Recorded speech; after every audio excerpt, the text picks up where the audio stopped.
छत्रपती संभाजीनगरात अखेर शिवसेना भाजपचे युतीची घोषणाही झाली। मात्र युतीची घोषणा होताच पुन्हा एकदा भाजप कार्यकर्ते चिडले आणि त्यांनी ज्या हॉटेलमध्ये युतीची बैठक होती तिथंच राडा घालायला सुरुवात केली।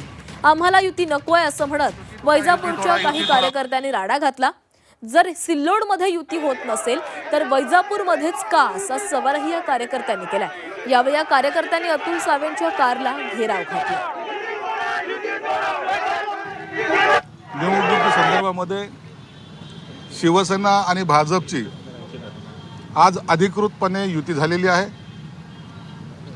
शिवसेना 25 जागी आणि भाजप 27 जागी, त्यात सिल्लोडच्या 11 जागा वगळून त्या ठिकाणी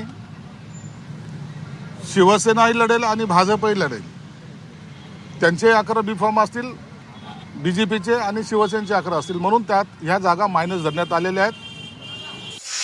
नाही, इच्छुकांची गर्दी फार आहे, पण मला एक सांगायचं की आता प्रत्येक कार्यकर्त्याला न्याय देण्याचा प्रयत्न आहे आमचा।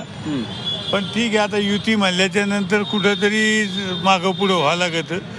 त्याच्यामुळं असं काही हे नाही किंवा आता इच्छा असती कार्यकर्त्याची लोकसभेला आणि आमदारकीला विधानसभेला तुम्ही युती करता तर कार्यकर्त्याची व्यवस्था युती झाली पाहिजे।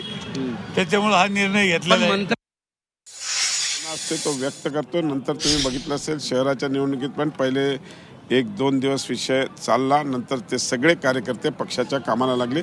तसेच हे कार्यकर्ते पण सगळे पक्षाच्या शिस्तीचे कार्यकर्ते आहेत। भारतीय जनता पार्टीमध्ये थोडासा आता जोश असतो, थोडासा सगळ्यांनी मेहनत केलेली असते, त्याला वाटते की मला संधी मिळाली पाहिजे, पण मिळाली नाही तरी ते पक्षाचं काम करतील एवढी मला नक्की खात्री आहे। आता हे बघा, हे मी सांगितलं ना, सगळेजण 2 दिवसात पक्षाच्या शिस्तीच्या कामाला लागतील। वैजापूरच्या बाबतीमध्ये झालेली युती आम्हाला मान्य नाही आणि भाजपची चांगली ताकद आहे। एक तर पक्षाला आमची विनंती आहे, एक तर मैत्रीपूर्ण लढत करावी, नसता कृषी उत्पन्न बाजार समिती संचालक ज्ञानेश्वर पाटील जगताप यांच्या नेतृत्वात आम्ही विकास आघाडीची घोषणा